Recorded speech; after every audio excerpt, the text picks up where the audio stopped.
Oh, hello.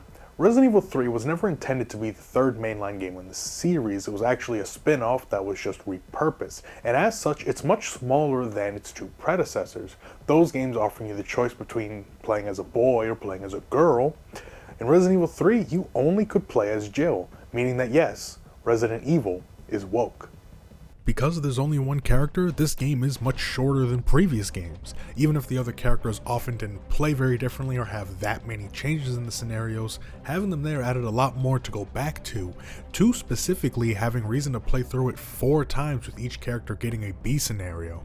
So when looking at Resident Evil 3, the story is only about as long as a single scenario in the previous games, meaning they needed to add value in another way. It needed another mode outside of the main story. While not the first game with an extra mode in the series, the Sega Saturn version of Resident Evil 1 had Battle Game, and Resident Evil 2 had Extreme Battle, the Fourth Survivor, and the Tofu Survivor. Resident Evil 3 was the birthplace of the longest running side mode, the Mercenaries. The Mercenaries Operation Mad Jackal resembles the extra modes in Resident Evil 2 more than the Mercenaries that we've come to expect today. In this mode, you play as the 3 main mercenaries that Umbrella hired in the main story: Carlos, Mikhail, and Nikolai. The premise is that this guy, who is apparently Chief Irons from Resident Evil 2, I couldn't tell because you can't see him and I could barely hear what he was saying in the intro, has implanted a bomb into the Merc of your choosing, and they have to get to the save room in the warehouse from the cable car in less than 2 minutes or it will explode. It's basically the extra modes from the last 2 games, but with the timer going in the other direction. But unlike those modes where the goal is just to have the fastest time, in the Mercenaries you have to balance going fast with killing enemies and saving survivors for time bonuses and extra items. Each character has their own loadout. Carlos rocks a pretty all-around inventory with 3 healing items, his machine gun, and the Eagle pistol. Mikhail has only 1 health item, but he has all the best weapons in the game: a shotgun, a magnum, and rocket launcher. And Nikolai has first aid sprays, a basic ass pistol, and the knife.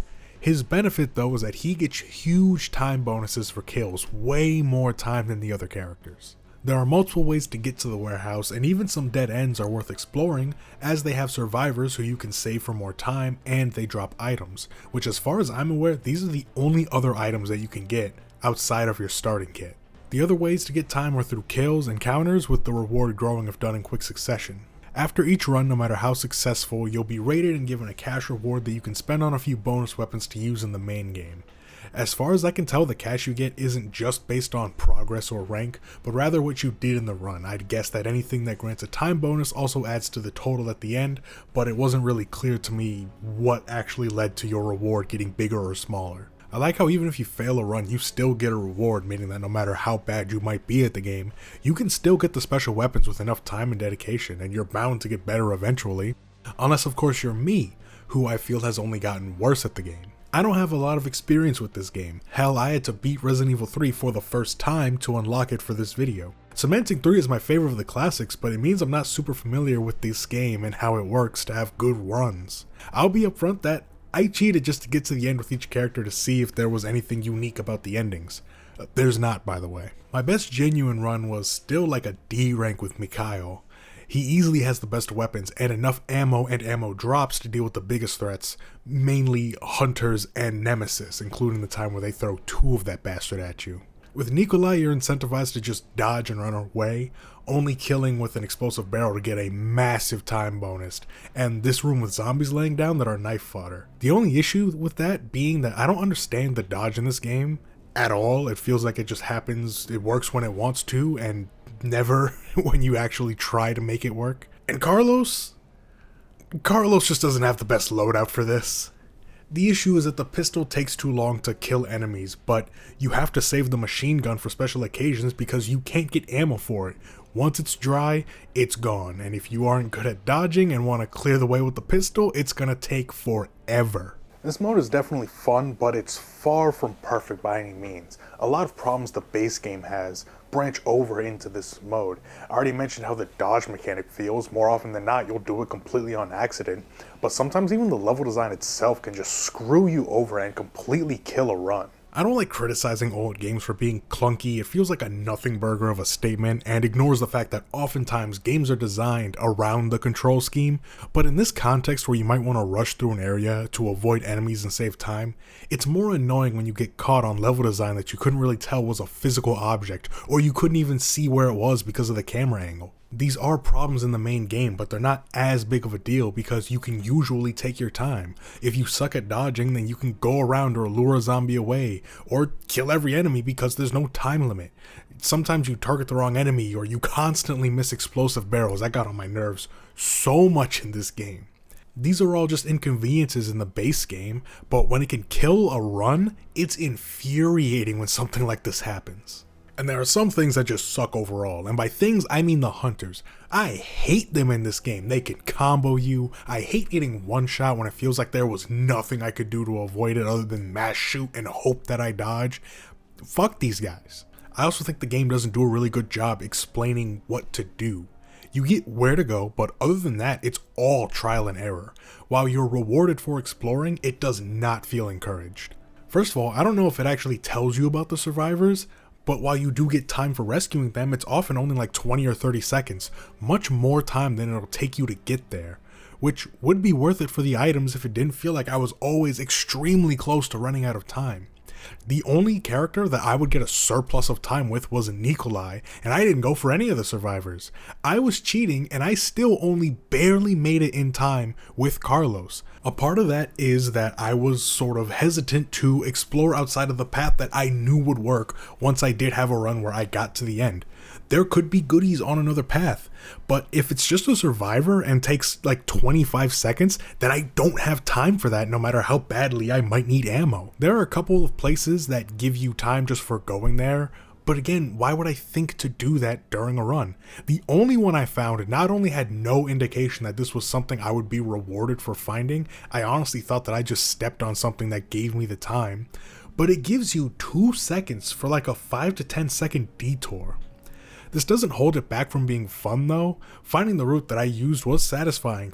Finding survivors, finding ways to avoid enemies I might not want to deal with, realizing that under no circumstance should I go this way because Nemesis shows up, and then shortly after, Nemesis shows up again. There's no feeling like having the stars align in your favor to give you even a little bit more success than last time. It's far from perfect, but I definitely want to play this more to get a better feel for it and hopefully beat it one day legitimately without undoing all of my mistakes with PlayStation's rewind feature. The Mercenaries is an interesting step for the extra modes in the series to take because it still has a lot of the DNA of Battle Game and Fourth Survivor, but like with the series as a whole, the game would evolve with the release of Resident Evil 4. Where's everyone going? Bingo?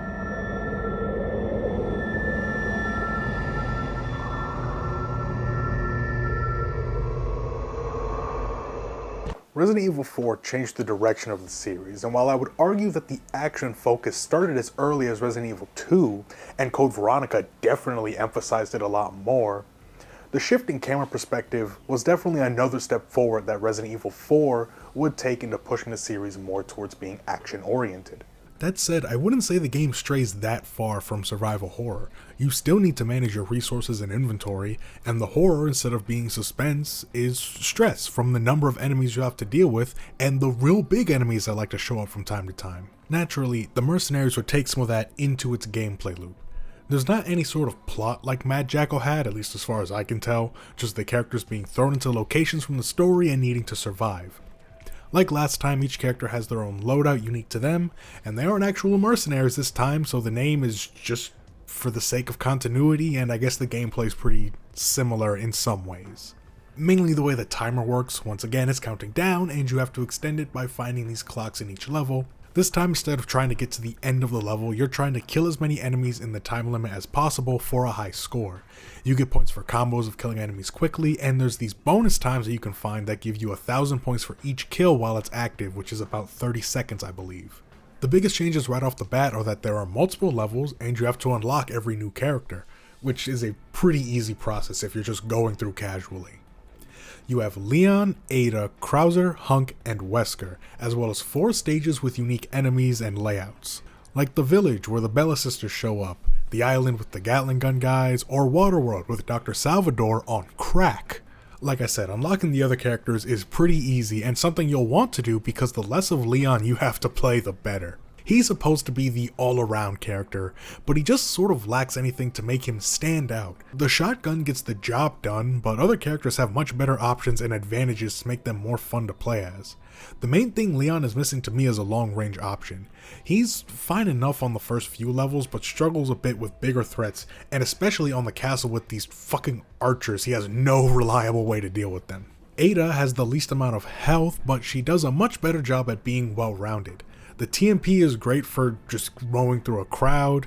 The rifle makes it easy to rack up kills during a bonus time and definitely helps out with those stupid fucking archers. The lack of health can get you into pretty tight situations, especially when sometimes you can die from yellow health, but I vastly prefer playing as her over Leon.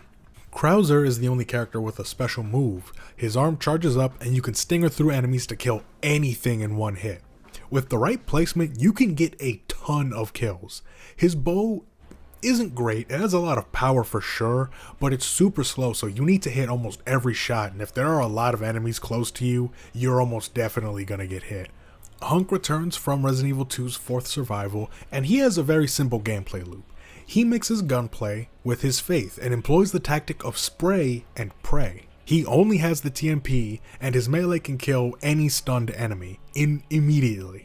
The main advantage to him is that most drops will be ammo for the TMP, meaning you're definitely not going to run out anytime soon. He still struggles a little bit with larger enemies, but it's easier to keep them at bay with this as opposed to the riot shotgun or pistol that Leon has.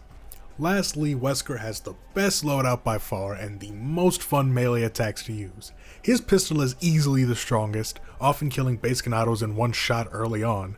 The Magnum is as powerful as you'd expect, and his rifle is cracked up to shoot super fast. He also comes with a shit ton of grenades, but often this is a detriment to me because I like his gunplay more and the grenades just kind of take up inventory space. He's the only character I consistently have to play inventory Tetris with during Mercenaries. But man, I just love playing as Wesker. His standard melee attack sends enemies flying back, he can axe kick the shit out of a downed enemy. Whenever I play this for fun, I pick Wesker. It's an easy no-brainer choice every single time. I do enjoy this mode a lot. I was on vacation a little while ago and I was grinding the hell out of it, but it does have a few flaws that become very apparent when you play it for long periods of time. Like in Operation Mad Jackal, the smaller scope and often higher danger brings the flaws of this game's design to the forefront. The tank controls and the limited mobility and view while aiming aren't huge issues in the main game, but with how many enemies there can be in this can once again lead to you getting caught on things or doing the wrong action as they're all mapped to one button. Base game, they're annoying, but you die, you just restart the room, but it becomes very annoying when you're on a good run and you die because you just got caught on something and here comes the big Salvador. I've had runs end because I dropped down instead of kicking this ladder, or because for some reason I just couldn't drop down this specific ledge in Waterworld. On some levels this is fine, no big deal, but with chainsaws involved, it's very frustrating when you die due to something like getting stun locked or sniped by an enemy you couldn't see. The amount of times you'll be on a great run just to die to something that doesn't feel like your fault can be agonizing. And unlike last time, dying in this mode means that your run doesn't count for shit. Your score is not counted or graded if you die. You need to let the time run out for your score to count. On one hand, this adds a layer of strategy. You only need 60,000 points for the highest ranking, but you can still surpass that score by a lot. So you have to decide, do you want to go get more time and go for a high score, or is just meeting the requirement enough? Because if you go for that extra time and die, everything you just did was a waste of time for nothing. But on the other hand, it now only rewards you for perfection. The only reward for Mercenaries that transfers to the main story is the hand cannon, which you unlock by getting 5 stars with every character on every level, meaning that there's no progress made for having a failed attempt. It's not as big of a deal because surviving is much easier, but you're not as encouraged to try. Getting 5 stars can be pretty tough, and that requires a decent amount of planning, and then you have to do it with every character. And what's worse is that includes Leon. Even if you ace it every time, that's a tedious 5 runs across 4 stages. Once you get the levels down, it's more than doable with each character, but I prefer the way the grind was rewarded in Resident Evil 3 over this, vastly. There, your reward for higher rankings was that you would get more money and could get to the special weapons faster, but while you were practicing trying to hit that level, or even if you never hit that level and just played it a lot, you would still make progress towards those guns. Here, the only reward you get in the main game is for perfection, and aside from the other Mercenaries characters, there's nothing else to really play for. But that doesn't hold it back from still being better than Matt Jackal in my opinion, as I feel like the structure emphasizes more experimentation during gameplay to come up with a good strategy. Like how much extra time you get, how to deal with the super enemies, and how to maximize on your bonus times. While the mode gets its name from Resident Evil 3, this is the one that solidified it as a mainstay for the series, so it's no surprise that it was brought back for Resident Evil 5.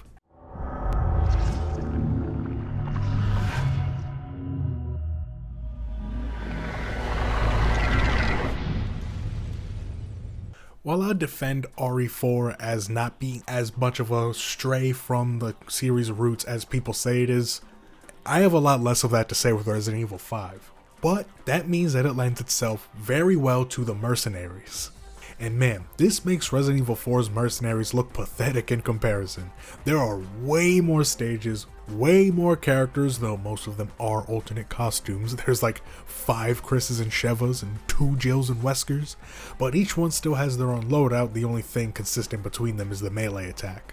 This follows the same structure as Resident Evil 4's Mercenaries. 2 minutes, kill enemies, find time, rack up a combo, and use the combo times throughout the map.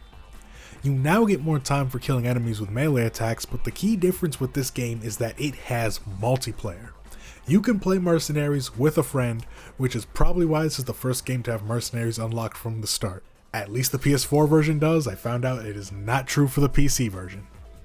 With that and how much bigger this game is, I definitely prefer it over RE4, but I'd still say that 4 is designed better. I enjoy RE5, but I find some of the enemies and areas to be more annoying to deal with. Now with the areas, that's not a problem because with this many maps, some are bound to be a bit lesser in quality. I can always just avoid them. But with the enemies, while much less annoying than in story mode, I still don't love some of the larger threats. While the big enemies in 4 did have a lot of health, it felt much easier to stagger them and control the situation, but the ones in 5 lean more towards the strength of Dr. Salvador in Waterworld. And with how many things can one-shot you in this game, you're gonna get pissed off at some point. Again, it's not nearly as bad as in the main story, and most of them can't one-shot you or move nearly as fast, but there will still come some close calls that will feel way more annoying than like a challenge. Maybe it's because I don't care for RE5 as much as 4, or because of the much larger scope, but I don't feel nearly as compelled to grind this to get whatever unlocks are behind its highest ranks, as I was with Resident Evil 4, as much as that journey ended up being painful. Now, if I always had a friend with me, I could definitely do it, but when I'm playing with friends, I'm more focused on just having fun and digging around, and the S ranks in this game were pretty tough, way harder than 5 stars in RE4. In the 3 hours that I recorded this with my friend Heinz, we only got 1 S rank right at the end, and it was an amazing feeling, but god, the thought of doing that with some of these levels again, ugh. The ship was one of our better scores, but when the chainsaws show up, especially towards the end, that can get pretty stressful. The prison is very claustrophobic for a level with 2 of these big axemen. The mines just suck, and the experimental facility is mainly tough in co-op because you spawn on like the opposite end from your partner, so if they go down, you're not making it in time. But this was still the most fun I've had, and it's not even close. Though again, it's kind of cheating because any experience with friends is made much more fun. Even with just the extra characters, there's so much more here to keep me coming back.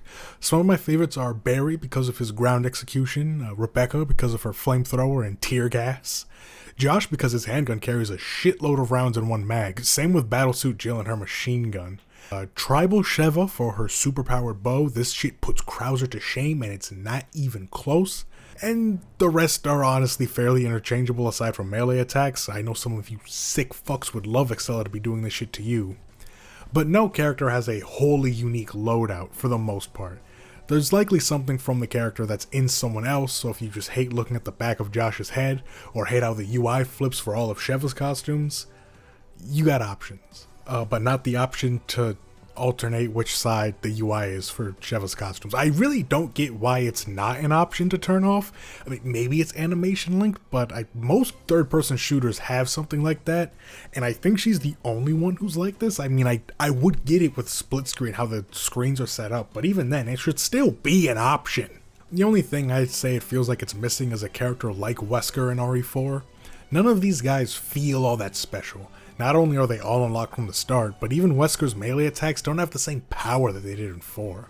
It makes sense because he isn't an Easter egg here, but I think it would have been nice to have a powerhouse that isn't chunky Gatling gun Chris. It's definitely fun, but it doesn't give me the same smug feeling as sending an enemy across the room with a punch. But still, I think this is the best one so far. Even single player, there's so many maps, there's so many characters. But the fact that there is multiplayer means that I can see myself getting a lot of mileage out of this one. Resident Evil, The Mercenaries, 3D. What? Resident Evil has never shied away from handhelds. How the first game got a full remake on the DS. But the idea of this has always just felt a little bit odd.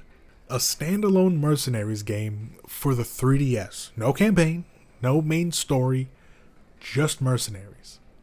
I'll be upfront, I have the least to say about this one. It's both exactly what you'd expect, and yet there's a whole lot more going on than standard Mercs.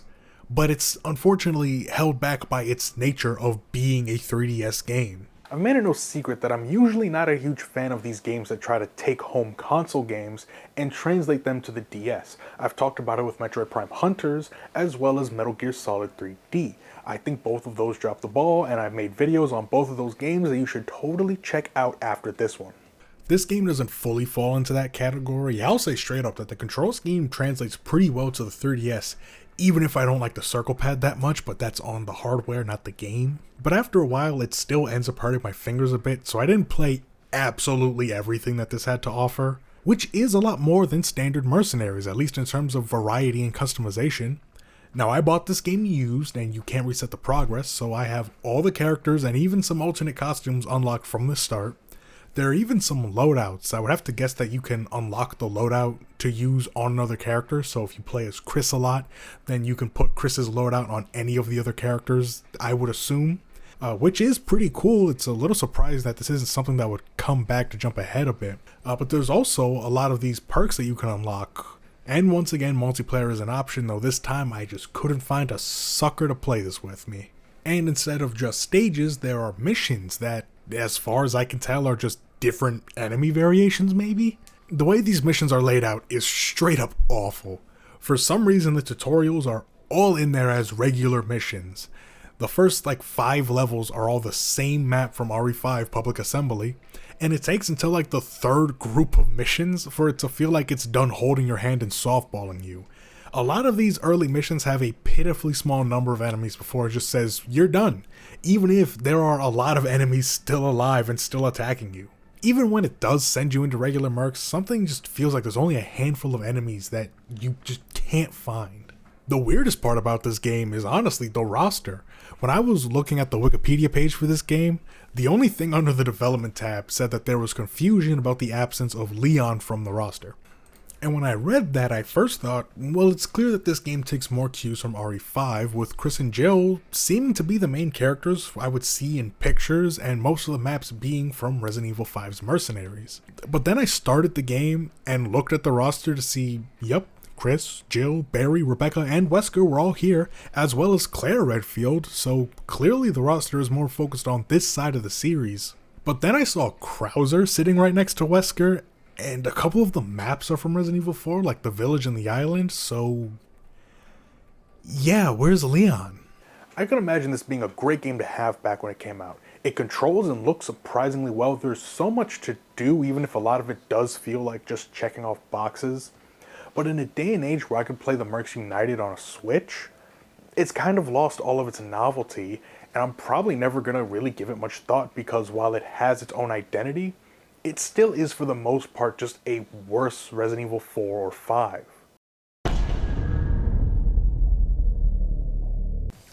The game isn't technically bad. It works, it has some interesting mechanics in it, but I just find it incredibly dull and boring. Just set piece after combat encounter after set piece with little to no substance at all. There's little to no reason to engage with most of the mechanics that this game gives you, and they're not even that flashy to make them worth trying anyway. My main issue with the game is how it just drags. Each story is too long for how little gameplay variety is there, and much less is even required. So you take that and put that into something that's by design much smaller, and maybe there will be something fun. Not that I would know if the fun was because of the gameplay, and not because, again, this game has multiplayer and you can play it with a friend. Every character from the base campaigns are playable, as well as Blue Ada and Not Hunk. And most of the characters have alternate skins that have unique loadouts like in RE5.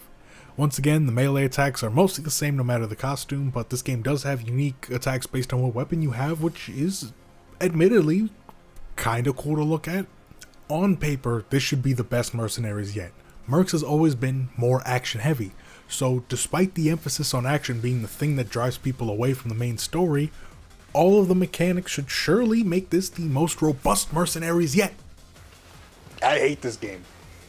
I played this on PC so I could play with my friend Jeffrey, so I had to download a completed save file to unlock all of the characters, as I haven't completed any of the campaigns on PC. So if you see the scores and think that that's a little odd, it's because I cheated, because I really couldn't be asked to beat all of RE6 for this video, even if this was a game that I liked. This game doesn't have the variety for this to feel engaging. Now, I've said it before, all the mechanics in this game feel like pointless additions just to have them. Like, sure, it's sort of cool to run at an enemy and slide and start mag dumping into them, but there's never a reason where you would benefit from doing that. No enemy in this game truly stands out from another in a way that makes these levels feel super distinct, with a few exceptions to be fair.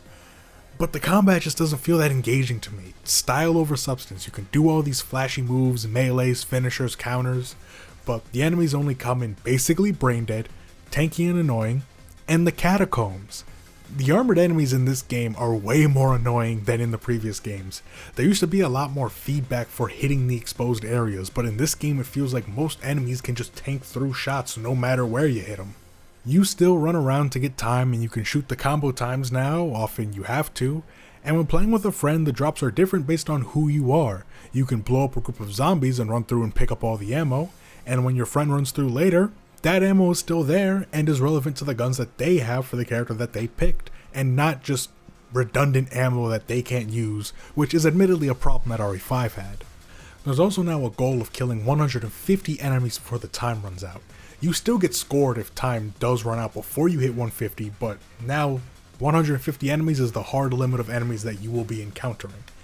And honestly, I don't hate having this as a goal. I think having a more tangible and definitive end than just letting the time run out gives me a better gauge on how deep into a run I am, especially with how this game disperses enemies, giving rounds a better feeling of progress. But god, I hate the inventory in this game. It's hard to get a grasp on how full you are, and as much as I hate it in RE5 story mode, this inventory lends itself pretty well to real-time management during Mercenaries. In 6, I just get confused, sometimes it feels like I can't get to the right weapon or they won't bring it out for some reason, and the number of times I do melee attacks or stomp on a grounded enemy and just miss. That used to be something that was novel in the other games, but here I feel like I miss a quarter of my melee attacks. I also don't think the stages are all that great. They're either too small or way too big.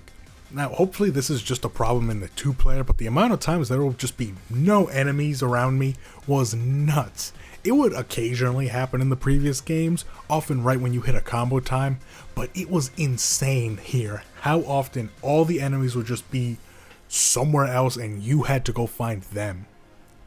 And once again, I think this game is missing its overpowered character. The characters, while feeling different, already don't feel all that distinct. You know, aside from maybe a magnum or grenade launcher, the strategies felt the same for every character at times. But there's also no character that just feels broken like Wesker in 4 or the heavy armored Chris from 5. I don't know, it's not bad, it's just kind of hard to mess up the Mercenaries. This follows the same setup as the last two, but it's just not as much fun to actually be playing. No part of this game pulls me in like the previous Mercenaries. No level I really like playing or character I really like playing as. The closest I guess would be Jake, because you can use his hands as a weapon and he has the most fun melee and grab attacks. I mean, Pierce and Agent have funny taunts, and I like looking at Leon. I mean, like, I did have my fun with it, but that's because I was playing it with my best friend, and enemies were falling through the floor sometimes, and that was really funny to watch. I just don't think there's anything that this game's Mercenaries has that makes me want to come back to it. I'd still play it over the Mercenaries 3D just because of how derivative that game is. At least here, it is all original stuff, even if that stuff doesn't interest me all that much. The Mercenaries took quite a break after Resident Evil 6. Neither Umbrella Corps nor Revelations 2 had anything with the Mercenaries name. And since this was a time when Capcom was locking in to fix the series and go back to its survival horror roots, Resident Evil 7 doesn't really lend itself to the Mercenaries that we've come to know. The combat in this game is much more rough around the edges to emphasize fear, the areas were more claustrophobic and didn't lend themselves to large encounters with hordes of enemies, and the enemy variety consists of 3 enemies that are almost identical, so they wouldn't include a version of Mercenaries in this game. I suppose it could have gone for one structured like Resident Evil 3, but instead they decided to give it its own arcade-like action-based modes in Survival and Jack's 55th birthday. But neither of those are named the Mercenaries or carry over enough mechanics for me to want to count them anyway, and the Resident Evil wiki doesn't count them, so neither do I. Sorry, Jack, looks like you're staying 54 forever. RE2 Remake didn't have any form of Mercenaries, which is to be expected as it didn't have one originally. Though it did bring back 4th Survivor and Tofu, as well as adding these other similar modes with other characters, though these are more what-if scenarios featuring characters who didn't make it out of the original game. They're a bit more arcade-like than 4th Survivor, but still not the Mercenaries. With all that being in the remake of 2, it should be no surprise that when it came time to remake Resident Evil 3 just 1 year later, the game that introduced the Mercenaries as a game mode and the Mercenaries as characters, that there would be no remake of the Mercenaries or any extra modes or content at all. I like this game and all, but you look at what RE2 Remake did, and you look at this. What happened here? Instead of the Mercenaries, this game would be bundled with a free download of Resident Evil Resistance, the new online multiplayer survival game. I don't even know what to call this. Basically, a team of survivors have to get through an area while another lone player sets traps and monsters to kill them. I don't think I ever even opened this game. I'd be surprised if I even downloaded it. I remember hearing that it was okay. I don't know what Capcom wanted this to be. It feels like an afterthought, like if they wanted Resident Evil to have its own Dead by Daylight, then it should have been its own release. Even if it was still free to play, it would have been better than being locked behind a game that people might not have wanted. If it was just supposed to be a side mode for RE3, then it should have been a smaller mode that was included in the game itself and not as a separate game download. And all of this also goes for Reverse, by the way. I don't think Capcom is confident enough in the idea of a multiplayer live service Resident Evil game, but I've heard people really like the Outbreak games, and with those being connected to Resident Evil Requiem, maybe that game should be the next one on the remake mill if Capcom really wants a multiplayer Resident Evil to be a big thing. But this is getting off topic. The Mercenaries hiatus would come to an end when it was revealed that the Mercenaries would return in the next mainline game, Resident Evil Village.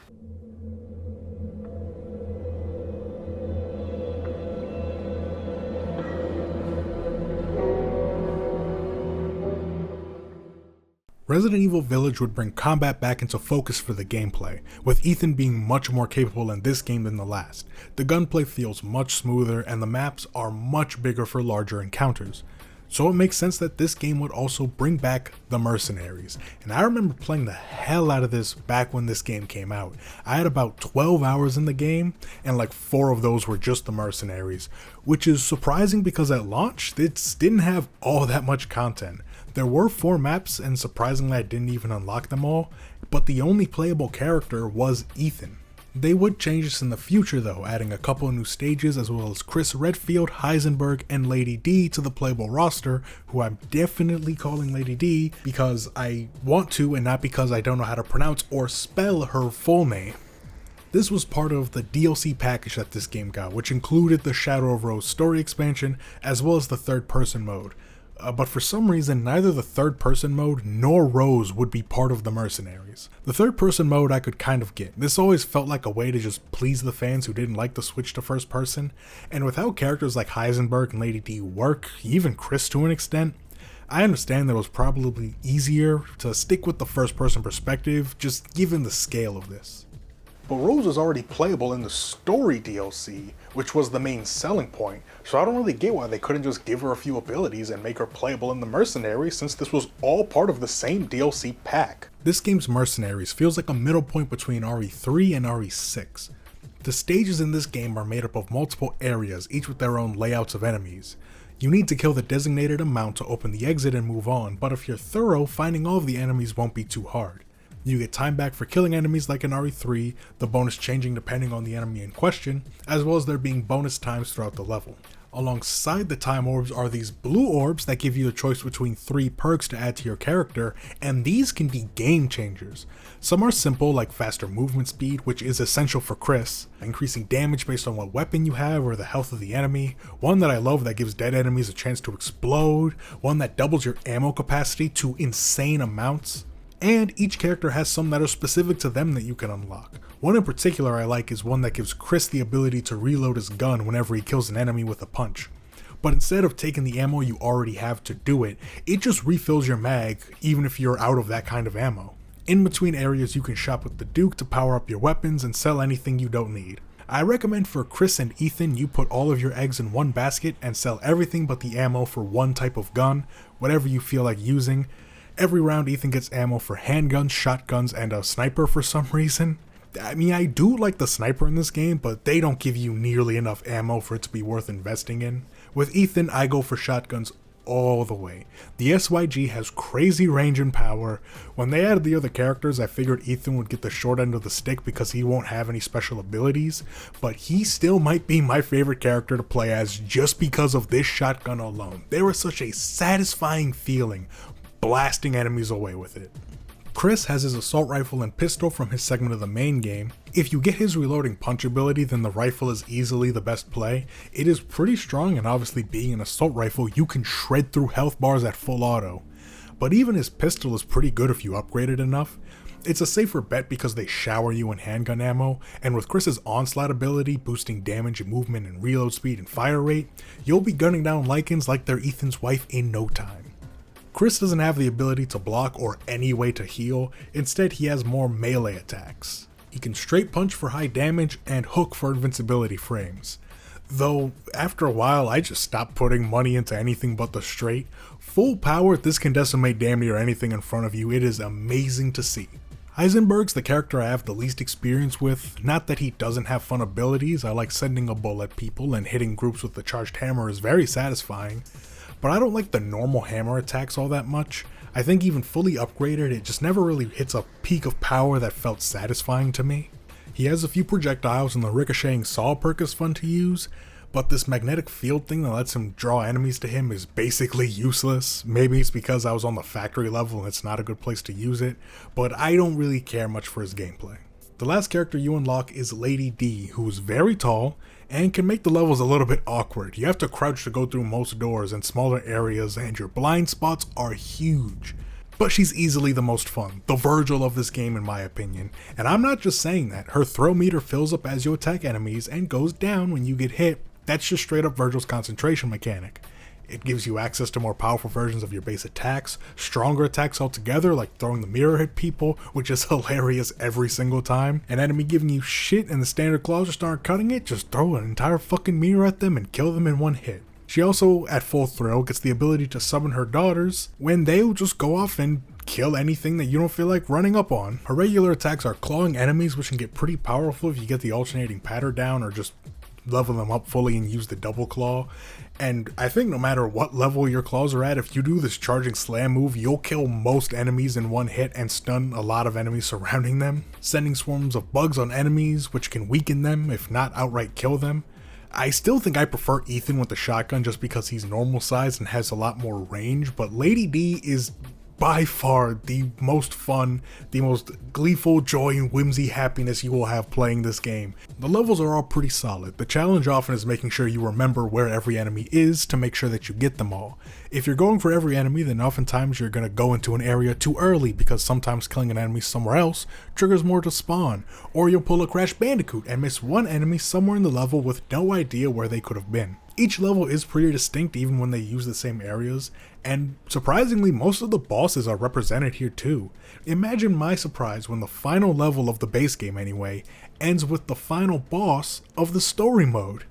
The doll from that freaky baby segment is in the castle level, and the big fish whose name I definitely can't spell his name, I know it's Moreau, but he was added in one of the DLC stages.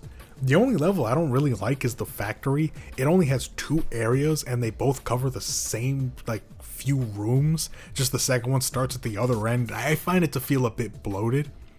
Honestly, I think this might be my favorite Mercenaries, if not really close. I think the roguelike elements and perks add a layer of strategy that isn't there in the other ones.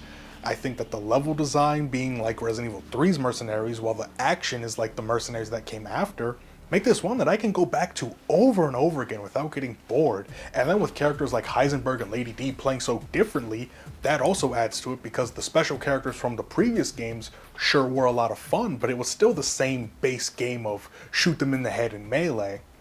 Here, they play completely differently, like it's a completely different game.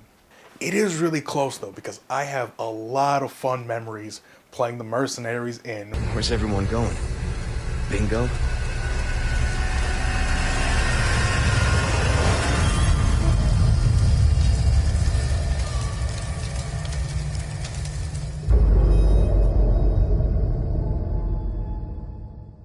Unlike Resident Evil 3, Capcom cares about Resident Evil 4.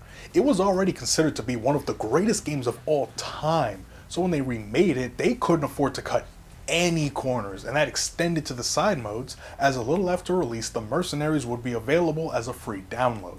At launch, the only characters available were Leon, Luis, Krauser, and Hunk, which is admittedly pretty lame. I mean, it's cool that most of the original roster was brought back, but there were also only the first 3 stages. This was a pretty weak launch in my opinion, at least in terms of content. But that would be fixed when Separate Ways came out, as the Mercenaries would be expanded even if you didn't buy the DLC. This added back Ada and Wesker, as well as giving Leon an alternate costume with a slightly different loadout, and adding a 4th stage. I kinda wish that the costumes were just options as well as the loadouts they have. Separate Ways gave Luis and Wesker alternate skins too, and it sucks that you can't play as them. But I appreciate being able to play as all of the characters without needing to pay extra this time, especially considering that they were in the original. And yeah, Luis is now playable, taking Ada's original spot as the second character you unlock, and it's nice to see him here, fits with his more prominent role in the main story. Though I am upset that Waterworld didn't make the cut, instead the docks where you fight Saddler's the 4th stage. This game takes a step back, being more like the original 4 while still retaining some elements from Village. And I think that that was the best move. Even though I like the way that Villages is structured, this is a remake, so it should stick with the way the original worked for the most part. This time taking the structure from Resident Evil 6, but with a base game that I like a whole lot more. There's 150 enemies, and you gain time from killing them with melee attacks, headshots, and finding time around the stages. This time with the locations changing every run, it's just something I've noticed that sometimes the orbs are in different places. Slightly, it doesn't really add much depth. Each character comes with their own mayhem ability that slowly builds up over time as you kill enemies or find yellow orbs throughout the level. Leon's mayhem ability is like Chris's onslaught from Village, faster reloads, each bullet that lands now gives you a bunch of points, higher fire rate, especially with the shotgun. Now I think most of that goes for the other characters, but they have other focuses, while I think Leon gets the most use out of it maybe. I don't know, I don't think they would give him like a useless mayhem ability, but considering that every other character also gets his abilities, he has to at least be the best at it, I think. It's great for when the tougher enemies spawn, even if it's not enough to put them down, this many shotgun shells is bound to stagger them eventually. And this ability extends to both Leon and his pinstripe variant. And it's not as great with the normal shotgun because you have to pump each time, but the sweeper makes up for it with its fire rate. Doesn't have infinite ammo unfortunately, but I do think I prefer this version of Leon for this mode. I'm a simple man who likes having a magnum in my back pocket for special occasions. Luis is slow as hell, but his main weapon being the Red 9 means that he kills enemies much faster. I don't love his rifle. I mean, I'm fine with the normal rifle, but it has the biosensor scope instead of a normal one, which doesn't do anything for him because there aren't any regenerators in Mercenaries. But his pistol and metal pipe are more than enough to deal with regular Ganados, and his mayhem ability is setting TNT on the ground that you can blow up by shooting. He's pretty fun to play, even if just to set dynamite and watch it explode. His melee attacks have a bit of a wider range than Leon's. It feels like you can hit a lot more enemies with them when you just down one guy. I definitely enjoy playing as him, but he's not a favorite of mine by any means. Krauser is in an interesting position here. His bow has been changed to be explosive, this time the TMP being his main gun. And I don't like the TMP as much in this version of the game. It doesn't feel powerful enough, or like it has enough ammo, but I would still say that overall he's got a glow up. His knife play is way more useful than the others. The only use that they really get out of their knives is parrying, which is a very fun mechanic, but Krauser is way more mobile with his knife. You can attack enemies from further away, you can dodge. You could definitely do a knife only run with Krauser and it would be a pretty good strategy. I don't even think it has durability, and it does a solid amount of damage. So if you really don't like the bow or TMP, the knife has got your back. His mutation is his mayhem ability, which is to be expected as his mutation attack was in the original. This time he has a few more attacks he can do, just kind of like slashes that I guess are sort of cool. But the stinger still decimates anything in his way, though it does make the time much shorter. Makes it a godsend against the super chainsaws in the docks level though. Hunk is exactly what you'd expect. He gets the better submachine gun in this game, and like before, that's all he has. You'll get a shit ton of ammo for it. His melee is still the neck snap, but it's way slower here, so I usually stick with leg shots because the best time to kick a man is when he's down. He's probably the easiest character to pick up if you just want to hop in without strategizing, because like before, spraying and praying is his MO. His mayhem ability gives him infinite ammo for you to unload in the general direction of whatever you don't want to exist anymore. Ada, in my opinion, is just a better Leon. Sure, she doesn't have the rifle, but her melee attacks have insane range, and they also don't put crossbow guys far away from you in this game as much as they did in the original. And her mayhem ability increases the damage way more than Leon's, at least it feels like it does. That's really it. She's just Leon with better range and more power, especially with the crossbow. Great crowd control, especially when you need a quick kill to save your combo. Ironically though, Dress Ada is probably my least favorite character to play. See all of my problems with Krauser's TMP and add on that I regularly run out of ammo. Every time I play as her, at some point I have 0 submachine gun ammo. I don't know how that's even possible. The rocket launcher is cool to have, I guess, but I just don't like her loadout that much at all. But yet again, Wesker steals the show. Man, talk about a glow up. Dante must have taught him Royal Guard because he doesn't use a knife to parry, he's just like that. He can parry pretty much any melee attack in the game, I think, way more than the other characters can, following up each successful parry with a melee attack that is pretty much a guaranteed kill. His pistol isn't quite as strong as it was in the original. You probably won't be one-shotting enemies early on, but who cares, because you want to melee them and watch Wesker fly towards them and send everyone around them into the abyss. And of course the Magnum is as powerful as ever. His mayhem ability lets him unleash melee combos because we don't need guns in this bitch, let's just whoop some ass. This lets him go nuts. He'll dash around to hit enemies. Getting hit stuns enemies no matter how strong they are. He is a powerhouse to be reckoned with. Way more than his original RE5 counterparts, and those are already pretty fun to play as to begin with. My only issues with this game's marks is that it doesn't have the same strategy as the others. Like with Village, the dedicated combo times have been removed, but instead of replacing it with needing to explore the level, you could reasonably stay in one place and all 150 enemies will find you eventually. At least that's how it feels. Sometimes it feels like moving from a spot you found is actually a bad idea because all of the enemies are already there. It feels risky to actually explore the level because you'll lose your combo if the action doesn't follow you, although they will catch up pretty quickly if you do leave. But on levels like the island, it can be pretty daunting to try to run away because there's nothing you can see that'll continue your combo. My other issue is the stages themselves. I feel like there's not as many hits here. I feel like the worst one is definitely the island. I just don't care much for this level. The turrets are neat, I guess, but I don't really like the way it's set up. It feels a bit tight at times, and this whole staircase only having one way down feels like an oversight. The village is a pretty good intro level. I think it's easy to forget that you can go into the buildings though, and that they have stuff for you to grab. But I think it's a nice starting level just like the base game. My only issue is it's hard to tell where the chainsaw enemies spawn.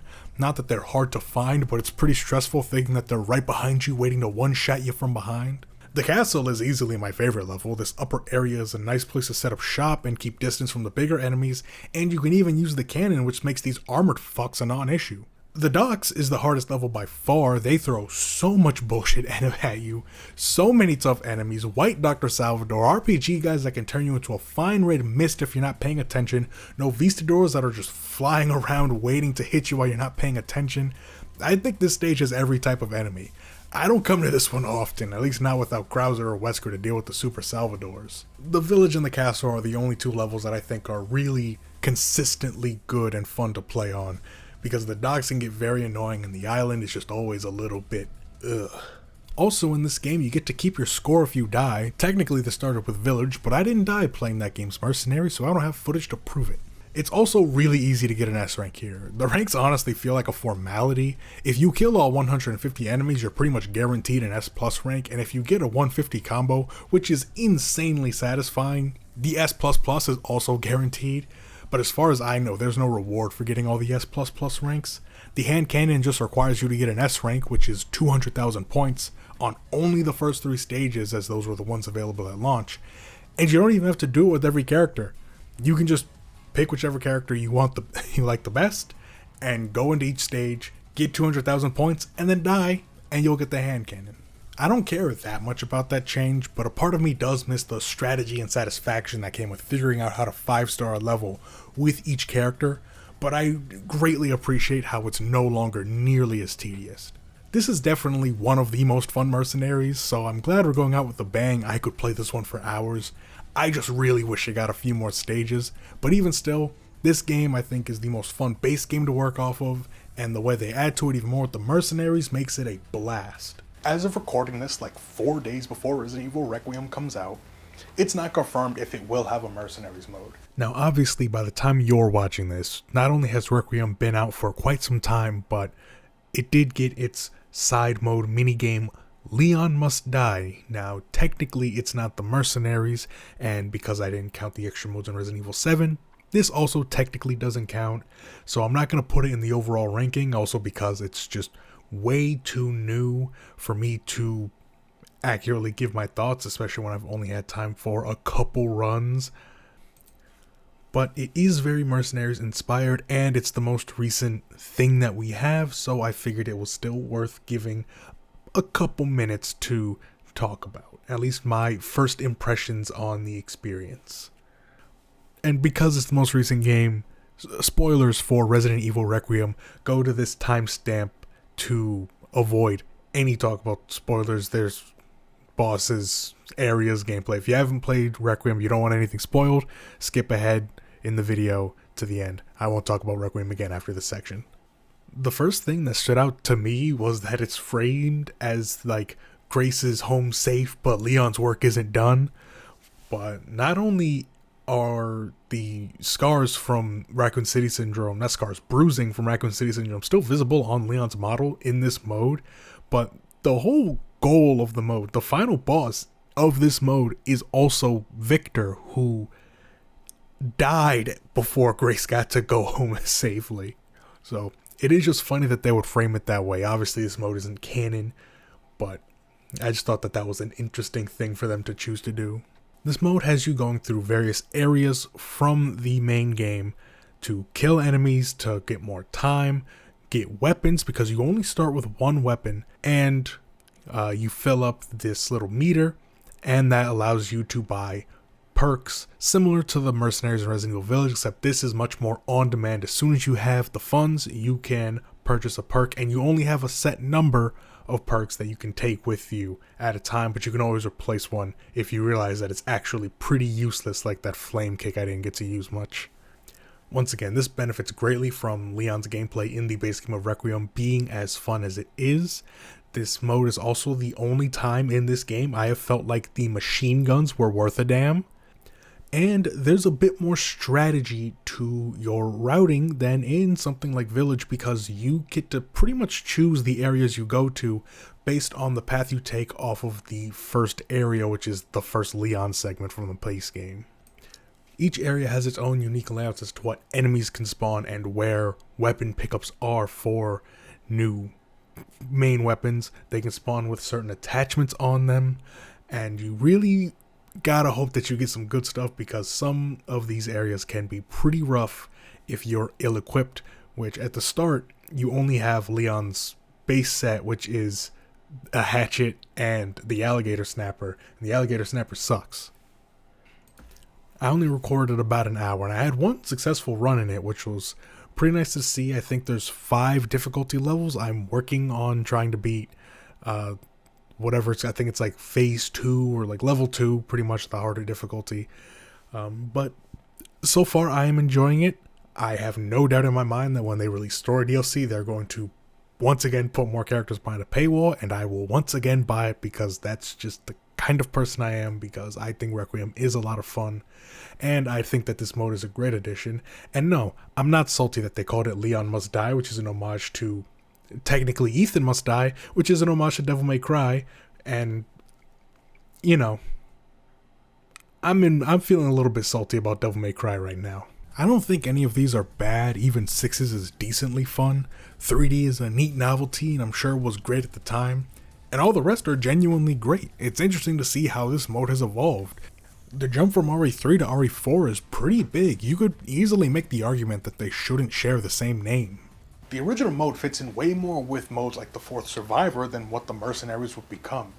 I really wonder if the timer was the sole reason that they decided to keep the name The Mercenaries in RE4 when they changed it so much. And I do think it's really interesting how Resident Evil Village sort of brought it back to its roots by making level design and level memorization another really important factor in getting high scores. It continues to evolve and try new things like they did with Village, but even if they decide that the relentless onslaught of 4 Remake is the way to go, it'll always be a good time. But not all of them are equal. It's only fair that I rank them definitively to decide which one is the best version of the Mercenaries. Starting at the bottom of the totem pole is the Mercenaries 3D.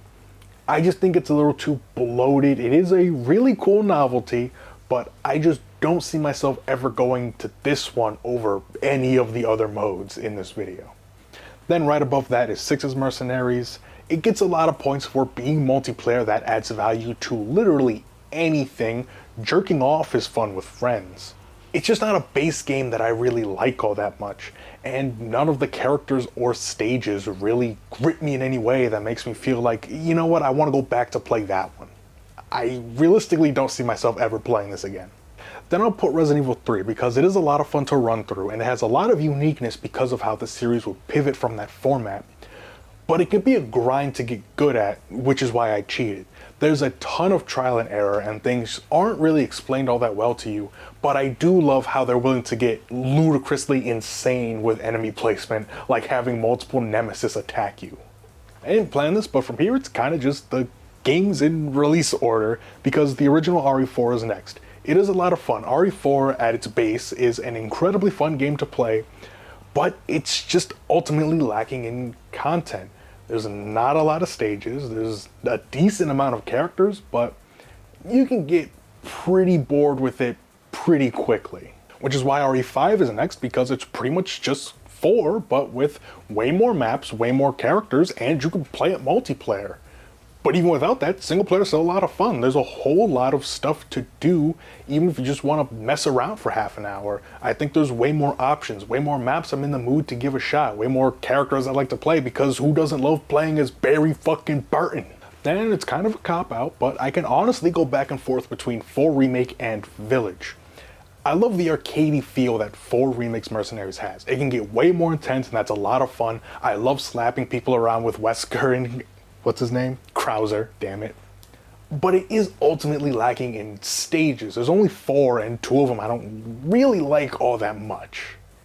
I don't think that Village hits the highs that 4 Remake does with its intensity, and I prefer the base gameplay of 4 as well, but it has more levels that have even more substance than the levels in 4. I love the perks and roguelike elements. It's an amazing way of combining where we've come with the Mercenaries after 4 with the level memorization and strategy of 3. And Ethan with the shotgun is the most satisfying thing in the whole series. It really comes down to if you prefer the way Mercenaries is in 3 or 4. I could go either way depending on the day. I think both of these are a ton of fun, and so are all the others, sometimes only under the right circumstances though. But still, like I said, I hope the Mercenaries remains a part of the series going forward. I have no reason to think it won't be, but they did take a 9-year break that one time. I guess we know that when RE5 gets remade, we know it's not if, it's when, that the Mercenaries will at the very least be really fun with a friend, assuming they don't go the RE3 route and just completely cripple the game on release, but I don't think they would do that. Though that might be way longer than we think, because the rumors, as of writing this, are saying that Code Veronica's next on the remake docket, some are saying Zero's next on the remake docket.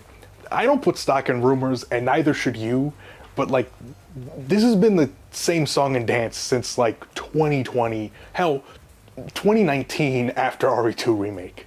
Anyway, I've gone on long enough. I'm sure you're sick of looking at me. I'm sure I am, because I'm the one who's been editing this. Let me know what your favorite Mercenaries is so I can tell you why you're wrong and my fence-sitting answer is better. I hope you have a great day, a beautiful morning, an awesome night. If it is your birthday, then happy birthday. And I will see you all next time. Take care.